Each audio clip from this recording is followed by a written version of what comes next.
అందరికీ నమస్కారం. దేవతలందరిలోని తొలి పూజ అందుకునేది వినాయకుడు. పూజ శుభకార్యం ఏదైనా సరే ముందుగా వినాయకుడిని పూజించిన తర్వాత మిగతా పూజ మొదలు పెడతారు. మానవుల కష్టాల నుండి గట్టెక్కించేది, విజయాలు కలిగేలాగా చేసేది ఆ వినాయకుడే. వినాయకుడిని గణపతి, లంబోదరుడు, ఏకదంతుడు, విఘ్నేశ్వరుడు, గణేశుడు, వజ్ర గణపయ్య అనే పేర్లతో పిలుస్తూ ఉంటారు. గణపతికి అత్యంత ప్రీతిపాత్రమైనది తిథులలో ప్రధానమైనది చవితి తిథి. అయితే ఈ చవితి లేదా చతుర్థి పూజను 2 యుగములుగా ఆచరిస్తారు. మొదటిది వరద చతుర్థి, రెండవది సంకష్టహర చతుర్థి.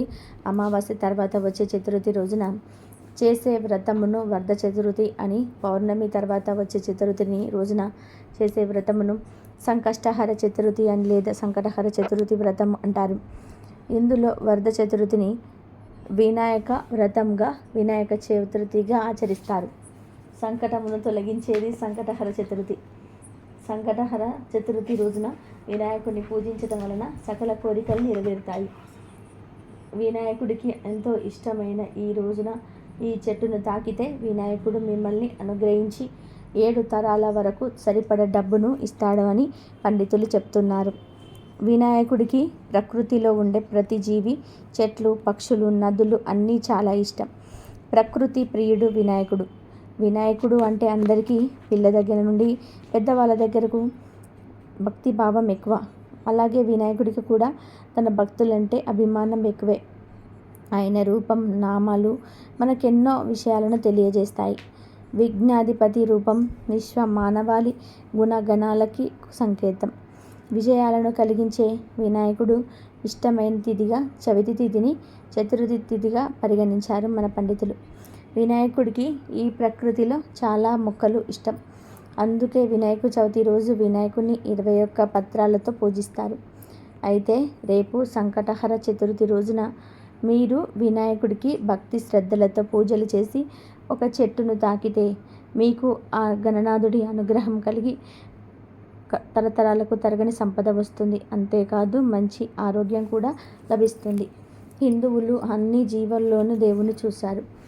అందువలనే ఆవులు వంటివి పూజనీయ జంతువులయ్యాయి. అలాగే కొన్ని పర్వతాలు పుణ్యస్థలాలయ్యాయి. కొన్ని నదులు పుణ్యనదులయ్యాయి. వాటికి ఆ పవిత్రత ఏ విధంగా వచ్చిందో వివరించే కథలు కూడా ప్రాచుర్యంలో ఉన్నాయి. అలాగే చెట్లల్లో కూడా దేవుని చూశారు. కొన్ని చెట్లను దేవతా వృక్షాలు అన్నారు. నిజానికి చెట్లు భూమి మీద సౌరశక్తిని గ్రహించుకునే కేంద్రాలలో ముఖ్యమైనవి. అవి మనకు కాయలు, పండ్లు, పువ్వులు, ఔషధాలు ఇవ్వటంతో పాటు వంట చెరుకు వంటివి కూడా ఇచ్చి మానవాళి మనుగడకు ఎంతగానో తోడ్పడుతూ ఉన్నాయి. అయితే చెట్లకు కూడా మనుషుల మాదిరి ఆనందము, బాధ వంటివి ఉంటాయని మనువు పేర్కొన్నారు. ఈ విషయం ఆధునిక విజ్ఞాన శాస్త్రరీత్యా కూడా నిరూపితమైంది. భారతీయ ఋషులు సైతం కొన్ని వృక్షాలను పవిత్రమైనవిగా పేర్కొన్నారు. మనం కొన్ని చెట్ల దగ్గరికి వెళ్ళి నిలబడితే చాలు మనసుకు ఆనందం కలుగుతుంది. కొన్ని చెట్ల దగ్గరికి వెళ్ళి గాలి పీల్చే చాలు చాలా వరకు ఆరోగ్య సమస్యలు తగ్గిపోతాయి. అలాగే కొన్ని చెట్లను లేదా మొక్కలను తాకగానే మన వంటిలో ఉన్న నెగిటివ్ ఎనర్జీ మొత్తం బయటకు వెళ్ళిపోతుంది. మన శరీరంలోని పాజిటివ్ ఎనర్జీ ప్రవేశిస్తుంది. సంకటహర చతుర్థి రోజు వినాయకుడికి ఇష్టమైన ఈ చెట్టును తాకడగానే మీకున్న దరిద్రం, పేదరికం అంతా పోయి అదృష్టం పడుతుంది. 7 తరాలకు తరగని సంపద వస్తుంది అని పండితులు చెప్తున్నారు. మరి సంకటహర చతుర్థి రోజు ఏ చెట్టును తాకాలో ఇప్పుడు మనం ఈ వీడియోలో వివరంగా తెలుసుకుందాం. అంతకన్నా ముందు మా వీడియోని లైక్ చేసి షేర్ చేయండి. అలాగే మా ఛానల్ని కూడా సబ్స్క్రైబ్ చేసుకొని మాకు సపోర్ట్ చేయండి. ఇక వీడియోలోకి వస్తే వక్రతుండ మహాకాయ కోటి సూర్య సమప్రద అంటే చాలు ఆర్తులను ఆక్కున చేర్చుకొని నిండు ధైర్యాన్ని ఇస్తాడు విఘ్నాధిపతి. ఏ కార్యమైనా నిర్విఘ్నంగా జరిగేందుకు ఎల్లవేళలా తోడుంటానని అభయమిస్తాడు వినాయకుడు. అందుకే ఏ పనైనా సరే వినాయకుడు పూజతోనే ప్రారంభిస్తాం. బుద్ధి బలంతో పనిచేస్తే విజయం సాధ్యమని చెప్పడానికి వినాయకుడి జీవితమే ఉదాహరణ. ఆయన రూపమే భక్త కోటికి పెద్ద పాఠం. సూర్యుడు నమస్కార ప్రియుడు, విష్ణువు అలంకార ప్రియుడు, గణపతి తర్పణ ప్రియుడు.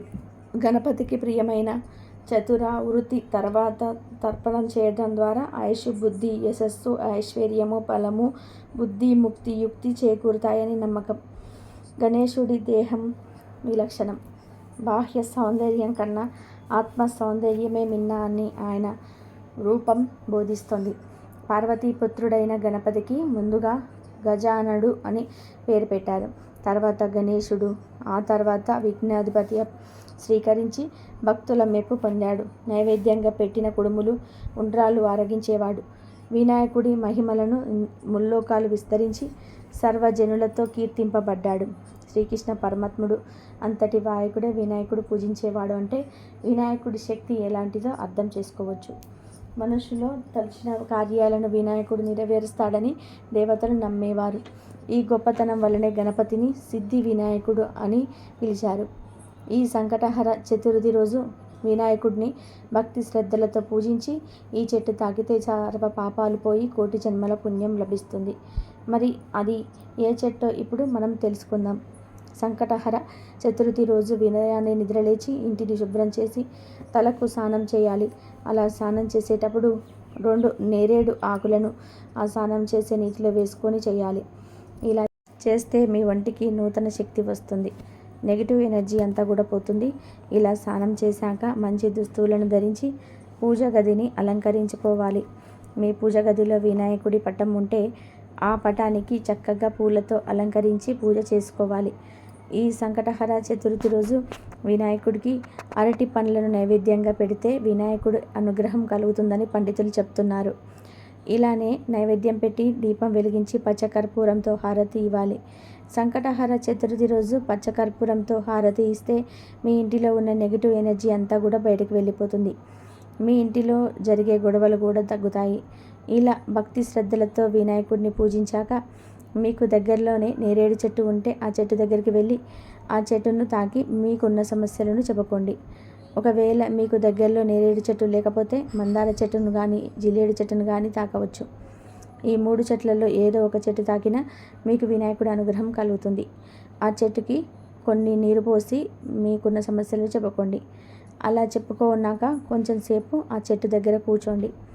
ఒకవేళ కూర్చోవడానికి ప్లేస్ లేకపోతే అక్కడే 3 ప్రదక్షిణాలు చేసి ఇంటికి వచ్చేయండి. ఇలా సంకటహర చతుర్థి రోజు నేరేడు, మందారము, జిల్లేడు వీటిల్లో ఏ చెట్టును తాకినా మీకు అదృష్టం పడుతుంది. వినాయకుడి అనుగ్రహం మీపై ఎల్లప్పుడూ ఉంటుంది. ఈ పరిహారం సాయంత్రం 5:30 చేయాలి. చీకటి పడిన తర్వాత ఈ పరిహారం చేస్తే ఎలాంటి ఫలితం ఉండదు. ఎందుకంటే పగటి సమయంలో సూర్యకిరణాలు చెట్టుపై పడతాయి. దానివలన చెట్టుకు పాజిటివ్ ఎనర్జీ వస్తుంది. ఆ చెట్టు దగ్గరే మీరే కూర్చుంటే మీ ఒంట్లోకి కూడా పాజిటివ్ ఎనర్జీ ప్రవేశిస్తుంది. దానివల్ల మంచి ఆరోగ్యము, తెలివితేటలను పొందగలుగుతారు. మరి సంకటహర చతుర్థి రోజు ప్రతి ఒక్కరూ కూడా ఈ చెట్లను తాకి వినాయకుడి అనుగ్రహాన్ని పొంది తరతరాలకు తరగని ఐశ్వర్యాన్ని సొంతం చేసుకొని ఆనందంగా జీవించండి. సంకటహర చతుర్థి నాడు ఖచ్చితంగా సంకటహర చతుర్థి వ్రతాన్ని ఆచరించాలని పండితులు చెప్తున్నారు. అసలు ఈ సంకటహర చతుర్థి వ్రత కథ ఏమిటో తెలుసుకుందాం.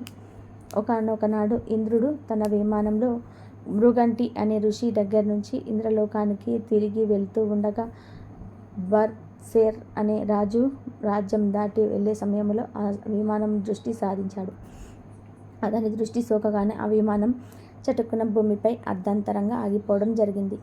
ఎందుకంటే గర్సేన్ అనే వ్యక్తి అనేక పాపములు చేసినవాడు. అతని చెడు దృష్టి పడగానే విమానం ఆగిపోయింది. ఆ ఇంద్ర విమానం అద్భుతమైన వెలుగులకు ఆశ్చర్యశక్తుడైన ఆ దేశపు రాజు సురసురేనుడు గబగబా బయటకు వచ్చి ఆ అద్భుతాన్ని ఆశ్చర్యంగా చూస్తూ ఉండిపోయాడు. అక్కడ ఇంద్రుని చూసి ఎంతో సంతోషాన్ని లోనైన మహారాజు ఆనందంతో నమస్కరించాడు. రాజు ఇంద్రునితో మా రాజ్యంలో విమానం ఎందుకు ఆగిపోయినారో కారణం చెప్పండి అని అడిగాడు. అప్పుడు ఇంద్రుడు, ఓ రాజా, మీ రాజ్యంలో పాపాలు అధికంగా చేసిన ఎవరిదో వ్యక్తి దృష్టి సోకి విమానం మార్గమధ్యంలో ఆద్యంతరంగా ఆగిపోయిందని చెప్పాడు. అప్పుడు ఆ రాజు, అయ్యా, మరి మళ్ళీ ఆగిపోయిన విమానం ఎలా బయలుదేరుతుందని అడిగాడు వినయంగా. అప్పుడు ఇంద్రుడు, ఇవాళ పంచమి, నిన్న చతుర్థి. నిన్నటి రోజున ఎవరైతే ఉపవాసం చేశారో వారి పుణ్య ఫలాన్ని నాకిస్తే నా విమానం తిరిగి బయలుదేరుతుంది అని చెప్పాడు. సైనికులంతా కలిసి రాజ్యమంతా తిరిగారు, అన్వేషిస్తూ ఉన్నారు. కానీ దురదృష్టవశాత్తు అలా ఎవరూ దొరకలేదు. అదే సమయంలో కొందరు సైనికుల దృష్టిలో ఒక గణేశ దూత వచ్చి మరణించిన స్త్రీ మృతదేహాన్ని తీసుకువెళ్ళటం కనపడింది. సైనికులు వెంటనే ఎంతో పాపాత్ముడైన ఈ స్త్రీని ఎందుకు గణేశుని లోకానికి తీసుకువెళ్తున్నారని ప్రశ్నించారు. దానికి గణేశదూత నిన్నంతా ఈ మరణించిన స్త్రీ మృతదేహాన్ని తీసుకెళ్లడం కనబడింది.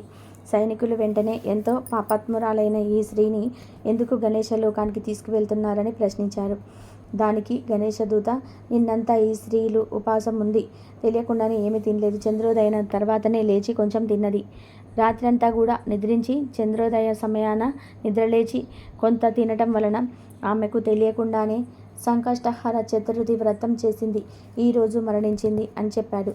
అంతేదాకా ఎవరైనా తన జీవితకాలంలో ఒక్కసారైనా ఈ వ్రతం చేస్తే వారు గణేశ లోకానికి కానీ స్వనంద లోకానికి కానీ చేరుకుంటారు. వారు మరణించిన వెంటనే మేము వచ్చి వారిని గణేశ లోకానికి తీసుకెళ్తాము. అప్పుడు సైనికులు గణేశుని దూతను ఎంతో బ్రతిమిలాడారు ఆ స్త్రీ మృతదేహాన్ని తమకిమ్మని. అలా చేస్తే విమానం తిరిగి బయలుదేరుతుందని ఎంతో చెప్పారు. ఆమె పుణ్యఫలాన్ని వారికి ఇవ్వడానికి గణేశుని దూత అంగీకరించనేలేదు. ఆమె దేహంపై నుండి వీచిన గాలి ఆ విమానం ఆగిపోయిన చోట చేరి విస్ఫోటనం కలిగించింది. మృతదేహం పుణ్యఫలం పొందినది కావటం వలన ఆ దేహాన్ని తాకిన గాలి సైతం పుణ్యం పొందింది. దాని వలన ఇంద్రుని విమానం బయలుదేరిందని చెప్పవచ్చు. ఈ కథ సంకష్టహర చతుర్థి ప్రాముఖ్యతను, ఆధ్యాత్మిక విలువలతో పాటు సంకష్ట చవితి ఉపవాసం మొదలైన విషయాలను తెలుపుతున్నది. వినాయకుడి భక్తులందరూ దృష్టిలోని ఈ వ్రతం చేయటం వలన చాలా పుణ్యం పొందుతారని భావన. ఈ వ్రత మహత్యం వలన ఈ వ్రతం ఆచరించిన వారెవరైనా సరే గణేశ లోకానికి లేదా సునంద లోకానికి వెళ్తారని, అక్కడ భగవంతుని ఆశీస్సుల వలన ఎంతో ఆనందాన్ని అనుభవిస్తారని గణేశ పురాణంలో చెప్పబడింది. మరి ప్రతి ఒక్కరు కూడా సంకటహర చతుర్థి రోజు వ్రతాన్ని ఆచరించి శుభ ఫలితాలను పొందండి. హిందూ పురాణాల ప్రకారం పార్వతీ పరమేశ్వరుల పెద్ద కుమారుడే వినాయకుడు. దేవుళ్ళందరిలోనూ లంబోదరుడే మొట్టమొదటి పూజలు అందుకుంటాడు. సంకటహర చతుర్థి వంటి పవిత్రమైన రోజున ఉపవాసం ఉండడం వలన వినాయకుని అనుగ్రహం లభిస్తుందని చాలామంది నమ్ముతూ ఉంటారు. అంతేకాదు తమ జీవితంలోని ఎదురయ్యే అడ్డంకులన్నీ కూడా తొలగిస్తాడని, తమ కోరిన కోరికలన్నీ కూడా నెరవేరుస్తారని చాలామంది విశ్వాసం. అందుకే ఈ రోజున ఉపవాసం ఉండాలని నమ్ముతూ ఉంటారు.